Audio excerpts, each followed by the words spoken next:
So I had recently posted the vlog of my first pilgrimage. So if you haven't seen that already, you could go watch my latest video on this channel. So you guys have seen the churches, the processions, but what I haven't yet shared is my experience with the Lord on this trip. And I also wanted to talk about just pilgrimages in general. But before we get into all of that, I first wanted to address something that some of you who have been watching this channel for a while might have noticed. In a video about a year ago now, when I was speaking about gluttony and my own struggles with that vice, in part of that video, I talked about how I felt God was asking me to stop having those Timmy's drinks and those Starbucks sugary drinks, that I was way too attached to it. And so I needed to let go of it for good. And I had made that decision that I was never going to have sugar ever again. It was definitely hard at first, but I did stop all sugar for 1 year. Then, after a year of being sure that I heard this from the Lord, I started to doubt it. Was that really God, or was that just me? I was discerning it for about a month or two. Then I finally brought it up to my spiritual director, and he agreed that it was just me. That wasn't God asking me to do that. So I did start having sugar again. And as you guys can see in the video, I did not hold back.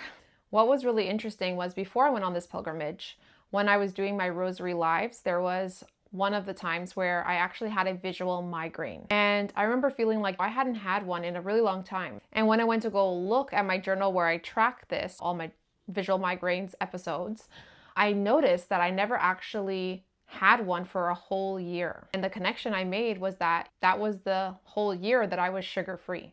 And I had just come back on the sugar, and I kind of went a little extreme, like I had a lot. And that's because it's hard for me to eat sweets moderately. I realized that, okay, sugar can be a reason why I get these visual migraines. Because I checked all of my records, and since I first got it, which was like over 10 years ago now, this was the longest period, like this 1 year period of not having it. And honestly, the only thing I can think of was the no sugar. So now looking back, I think it makes sense that at the beginning, I really felt like God was asking me to do it. And I think all of it, the fact that I felt like he was asking me to do it, that I doubted it, and then I started to have sugar again. Because if it wasn't for me having the sugar again and then having that visual migraine, then I would have not noticed that there was this pattern. Also, if I wasn't tracking, then I also wouldn't have noticed that it's been a whole year since I didn't have a visual migraine and I haven't had sugar for a whole year. At the end of the day, I definitely heard God wrong, but I do think all of that happened. It was God's will ultimately, because I needed to know that the sugar was actually bad for me, and that I need to, if I do have it, like have it more moderately, not be so dramatic like I am when it comes to sweets. So the reason why I'm even sharing this with you guys, there's two reasons. God asked me to be transparent with this channel, and I needed to explain why I am back on sugar, because in the past I've obviously did a video where I said I was going to stop having sugar. So just being transparent. Also, I really do think that there's a lesson in this. Sometimes you genuinely feel like God's speaking to you, and then you find out it wasn't God, but maybe all of that happened for a reason. And this is the thing. Because I tracked everything, when I reflected and I found the pattern, that's how I was able to really understand it. You want to track not everything, but like important things. Spiritual life, especially if you're trying to find patterns, the way like God speaks to you, things of that nature. But anyways, the point is track things and then reflect to find the patterns. And this is something that is taught by Saint Ignatius of Loyola when he talks about discernment and the spiritual exercises. So this is nothing new, but I did find with this experience, I saw the value of tracking and then reflecting and reviewing past experiences. And there is more lessons that I learned, and I'll just quickly say it here now just because I think it's so valuable. And it's probably something I want to talk a lot about on my channel, but the importance of also just not keeping it all in and trying to figure it out all by yourself, and actually going to your spiritual director, let him know what's going on. And anytime you're trying to discern anything, I think it's so important to have wise counsel and to not do it on your own. The devil wants you to be isolated. God does not want you to be isolated. Go to wise counsel. Have a spiritual director. I think it's so important. Okay, so now that we got that out the way, let's talk about the powerful experiences that I had on this pilgrimage. So, when I think back, there is definitely three moments that really sticked out to me. The first one was very early on the trip, which was in Fatima. There was one morning there where I woke up really early before we started our day, before the group was up, and I went out to the pilgrimage site because the good thing was that the hotel was literally just steps away. So, I went there. Surprisingly enough, because it must have been like 5 or 5:30 in the morning, they had masses going everywhere. So I went into the church. It was like they were having mass. Since we were going to do our own private mass, I was like, I'm not going to be in here. Let me just go outside. Because I just wanted to kind of just be quiet in front of God and stuff like that. So yeah, it was just very simple. It was just prayer time with God alone. Because on this pilgrimage, it was very active. There was a lot going on. There's a lot of people around. There's not so much alone time, I found. Well, maybe because I also had a roommate, so there was really not a lot of alone time. So I really had to make that time. So for me, that meant getting up early, which I naturally do anyways. I'm like a morning person, having that alone time with God. I would do my rosary rocks. And then there was also another time where I actually went to do a holy hour at adoration. But that was pretty much my alone time. So there's just one of those mornings that sticked out to me so much, and that was at Fatima. And it was very simple. Like I was just sitting on the stairs in front of the church because, like I said, there was mass inside. That precious alone time, I was offering up all the prayers that I wanted to bring for my intentions for the trip. And after that, I started walking around. And I was inspired to actually do something that's really popular at Fatima, something that I never thought about doing ever. Like it never crossed my mind. I had no interest in doing it, but I was just inspired to do it in the moment. And so they have this like strip on the floor that goes from like pretty high up to all the way down. And so it's quite long, like it's a long strip on the floor. And what people do is they actually get on their knees and they start like walking on their knees and doing prayers, right? And a lot of times this is done for like penance, because it can be quite painful, like walking on your knees, especially for such a long time and from like the top to the bottom. Anyways, I don't know why, but it was just like inspired for me to do it. And again, I never had any intentions on doing it. And it was simply just like I'm doing my rosary. I just had started it. It was the Sorrowful Mysteries. It was a Tuesday. I specifically remember that. So I got on my knees and just started doing my rosary while on my knees.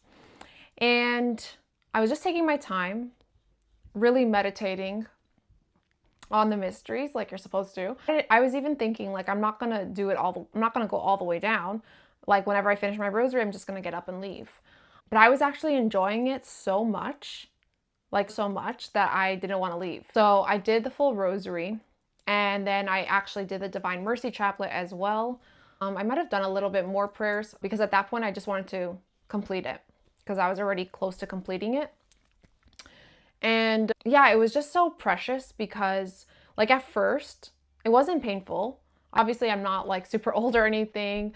My knees aren't like terrible, but they're also not in the greatest condition. But anyways, it was fine. Like it didn't hurt me. But then once you reach a certain point, it started to hurt because I didn't even realize until afterwards. Like I was doing that for like an hour. So I did a rosary, I did the Divine Mercy Chaplet, I did something else. Like for sure it was like over an hour of me walking on my knees. So at some point it did start hurting, but because it was like the Sorrowful Mysteries, it actually felt so powerful because I was like uniting my pain that I was feeling doing this with Christ's pain and just meditating on that. And there was moments where like I just fell, like literally just like fell to the floor because my knees hurt so much. And it happened and it made me realize like it was, I don't know, it kind of connected to the whole like when Jesus falls. He fell 3 times, I fell like 4 times. But yeah, so that happened. Like it was starting to get really painful towards the end, I'm not gonna lie. But it again, like I didn't care about the pain. I just felt so connected to God in such a powerful way through the suffering. And yeah, so it was such a powerful rosary and such a powerful experience. And like, because it was like nighttime when I first went out, and like as I'm doing it, like the sun is rising, it was just like beautiful just to like do this there, and while the sun is rising, it was just so beautiful. So anyways, my knees were, it was not so fun. Like when I got up, like it was pretty painful to get up, and I didn't really think anything of it. Like obviously then the pain just slowly went away, and then that was that. But then like when I was like back at the apartment, whatever, like sorry, not at the apartment, the hotel, and like changing is like when I looked at my knees and I was like, oh wow. So yeah, I did end up getting like marks and like bruises and stuff on my knees. So it was pretty serious, but like best time ever. Like it sounds crazy, I know, but it was just a powerful moment. That unity with Christ in the suffering. So it was a very powerful morning at Fatima. So that's one moment I'm never going to forget. And then the other one I would say was at Lourdes. So in France, I did the bath experience, which I definitely recommend for anyone who is going to Lourdes. Now, this is something that I didn't know. So now if you're planning to do the bath experience, now you'll know, is that they only do the bath experience for the people at the beginning of the line. So not everyone that gets in line gets that bath experience. So there's basically the bath where you get like fully immersed, minus like up to your neck, you're fully immersed in the water. And if you're not one of the early ones that get the bath, from my understanding, this is what I heard about other people who are in line, then you just get like the water through your hands and splash your face. Okay, so it's not like a full immersion. So what they said was that the first, like, it could be the first 20, it could be the first 30, it could be the first 40, but it's only a certain amount of people, and that's at the beginning of the line that get to experience the bath experience. So it's different every day, and I think it's based off of like how many volunteers they have working there, because they just won't have enough time to give the bath experience to everyone. Luckily, I wake up early every morning. I was already there doing my rosary walk, and I saw people in line already. It was like super early in the morning, like 5:30. And I was like, wow, there's people already lined up, because it only opens at like 9 a.m. But it was like only like 5 or 6 people. So I was just like, I'm not going to get in line right now. Like, I don't want to be just sitting there for so long. Like, I want to finish my rosary. So I walked around a bit, came back, and I was counting, and there was like 23 people. And I was like, okay, I should get in line. So I got in line. Long story short, I ended up getting the bath experience because it was the first 40 people. Again, didn't know this. I didn't know it was only the first people that were going to get the bath experience, or else I would have gotten in line like right away. But luckily, I still was able to have that experience. It was definitely something unique, different, that I had no idea what to expect. Now, I did look it up, so I did understand like you can't bring a bathing suit, because yeah, you're basically just a towel that they provide you, and that's it. That's all you're wearing. The bath experience was honestly so amazing.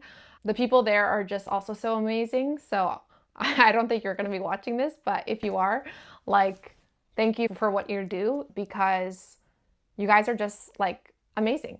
It's like so joyful people filled with the Holy Spirit. Like, you really felt the presence there. Yeah. So anyways, we were in line. They divided it like men and women. And basically, as people were going in, I noticed like we're all just so like serious. It's cold. It's like the morning. And everyone leaving there just was like so joyful. Like, everyone left so joyful. They direct you on what you need to do, get changed, all that kind of stuff. They give you the towel, all that kind of stuff. Of course, it's like women's only section and then men's only section. But then one by one, each person goes in and they have the immersion experience. They speak in different languages, so you just say what language you wanted. I said English. So then they spoke to me in English, did my prayer intentions, and then just, yeah, they just kind of direct you in, dip you in the water, start praying with you. And like I said, everyone that was there volunteering, they were also wonderful, so nice, and just praying with you and all that kind of stuff. I can't even explain. Like, I really just can't even explain. You just felt the presence of the Holy Spirit. And I just left so joyful. Like, I could not stop smiling. And I was literally like, God bless you. Thank you. Bye. God bless you. Like, to everyone. And was just leaving there like you felt like you were on a high. Like, I don't know how to explain. Obviously, a lot of people go to Lourdes and do these things for healing. There is a lot of things that I have that I could ask for healing, and I did, but I was always like, whatever your will is, God. Like, for me, being physically healed is nice, but it's like not the most important thing, right? Christ is the most important thing. In my head, I was just like, if you want to give me this healing, go right ahead. But if not, if it's not your will, then it's not your will, and that's okay.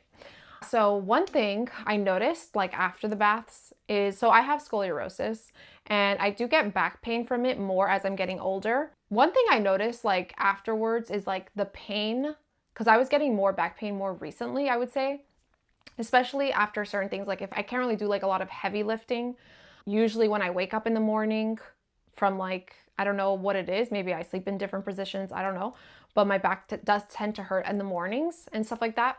And it was interesting because like the next day I noticed like my back wasn't hurting when I woke up. And it usually does. Like when I wake up, that's usually the period of like time where my back will be hurting. Yeah, like it was just so interesting. Like for many days afterwards, I wasn't feeling anything. And then even like being on the plane for so long and so uncomfortable and stuff, like I thought for sure my back would be hurting me, but it wasn't. And so I felt like my back pain was kind of gone. It's been like 2 weeks now since we've been back. And I would say that I still do get some pain. So it might have just been like a temporary thing, but it's definitely not as much as before. I do consider that I got like a physical type of healing grace from the bath experience. But either way, just getting closer to God, like that is the true miracle and such a huge grace and such a huge blessing. And I feel like that happened on this trip. Really, that's like the most important thing. Regardless, it was such a great experience and I do highly recommend it for anyone that does go to Lourdes. Just remember, go really early. They do have 2 different periods of time that you can go. The whole point is though that you need to go earlier than they open so that you could be one of the first so that you could get that bath experience. So now the last one, I would say another big moment.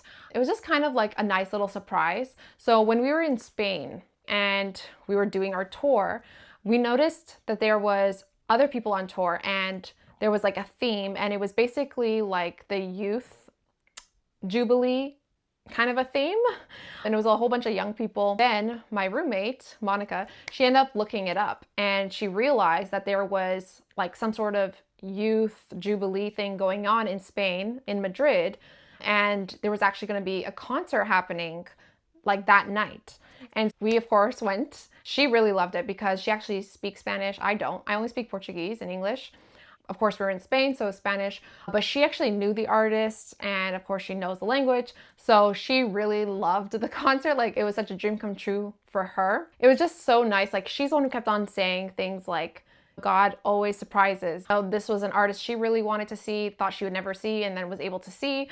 Also, like we didn't have tickets or anything, like we didn't pay for any tickets. They had like barricades. So we just decided we're gonna be outside the barricades because this is an outdoor concert, right? At the cathedral, but outdoors. And like out of nowhere, they're just like, do you wanna come in? Do you want these free tickets? And we're just like, okay, cool. So we ended up going in for free and we were able to walk up to the front to really get that concert experience. It was really fun. The music was really good. Obviously, I didn't know a lot of the words. Spanish is very similar to Portuguese, so yeah, I did understand some of it, but you know, it was still really fun. The beat was really good, all that kind of stuff. She loved it. So it was just a joy seeing how joyful she was. Yeah, it was a really fun time. And it was just honestly so nice too and so inspiring to see so many young people who are Catholic and like just so involved in their faith. And that's something that I needed to see when I was younger and I never saw it. So I'm just so glad to see that. And so many people were there and there's so many young people and it was just so nice to see. I just feel like there was all these little surprises all throughout the pilgrimage. Even the fact that I had such a great roommate who we had so much fun together and we've become friends now. So it was like all these little surprises that God was just kind of giving us that were unexpected. God was just showing his love for me in so many different ways, and that was one of the ways. So it was really special. Before we move on, one little tip that I have for people is you have to make the time. That alone time with God is so important. But if I didn't wake up early, if I didn't on purpose like leave to go to adoration or leave to go do the rosary walks, then I wouldn't have had that time alone with God. And so I think this is just a good reminder for people that, like, yes, being with the group, fellowship, all of that is so important, but also carving out that alone time is so important. It's really gonna do a lot for you as well. I think having both, best of both worlds, really made the trip so special. There was a lot more messages that I felt like I got from God on this trip, but ones I'm just not ready to share yet. If I am, I'll do that with you guys in the future, but We're going to leave it at that for now. Now I want to move on to the part of the video where I want to talk about pilgrimages just in general. I really didn't understand them before. I just thought it was some religious vacation. But it is so much more than that. Before going on my first pilgrimage, I had just finished the book called The Mystical City of God.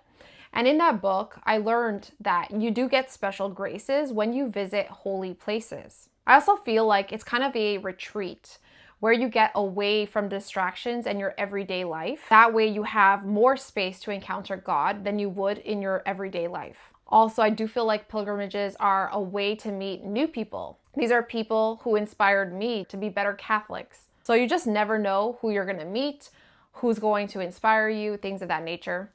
Plus, pilgrimages remind us that the church is alive and global. So an example, we got to meet these sisters from Iraq. And hearing their story on how they had to move to Canada because of the Christian persecution that they were facing by Muslims in their country, it really hits different hearing it from people sitting right in front of you. We're so lucky here in the West because there's just so much going on in the East when it comes to Christian persecution. So we need to be so grateful for what we have here. I'm not saying we don't have any kind of persecution at all. We do feel it a bit. But we need to be more grateful because there are so many Christians who are literally dying because of their belief in Jesus right now as we speak. On pilgrimage, you get a chance to walk beside people from every culture and background, yet we are all united by the same faith.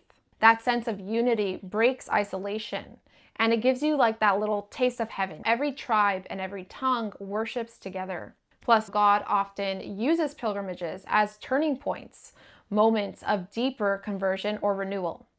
There are many saints like Saint Francis of Assisi and Saint Ignatius of Loyola who experienced transformative encounters on their own pilgrimages. And we actually went to the spot where Saint Ignatius had that moment of conversion in Spain. You guys might have already known, but I'm a pretty big fan of his work, especially when it comes to discerning spirits and all of that and the spiritual exercises.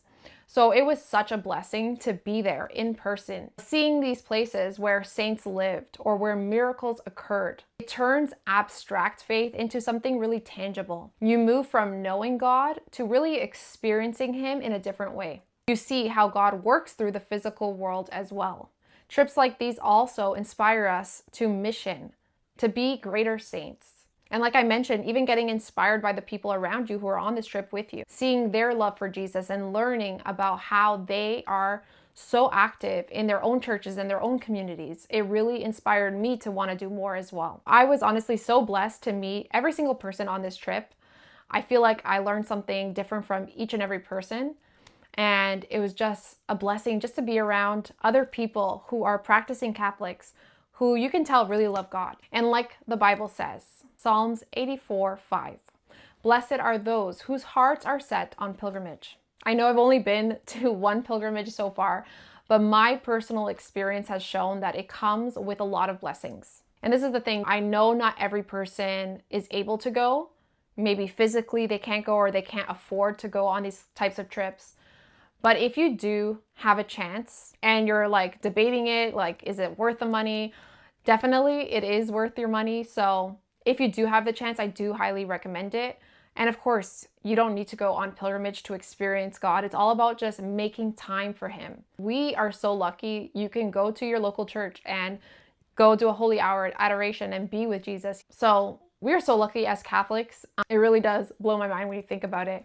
So we just need to make that time for God, like I said, and really put in that effort. All right, so that's pretty much it. I just wanted to share my personal experience on the trip and why I believe that pilgrimages can be such a great blessing for many people. Also, if you are someone who is a little bit more introverted, like I am, I'm more leaning towards introverted, I would say that don't be afraid. Like, look at me. Like, I went completely alone. I didn't know anyone that was going to be going on this trip. But yet God surprised me in many different ways. And I got to meet all these amazing new people, made a new friend. So you just never know. And don't be afraid to kind of step out of your comfort zone. You just don't know how God might show up and surprise you. So that's it. I just wanted to quickly share with you guys my experience. So that is going to be it for today, guys. I hope you guys all have an amazing day. See you guys in the next one, and God bless.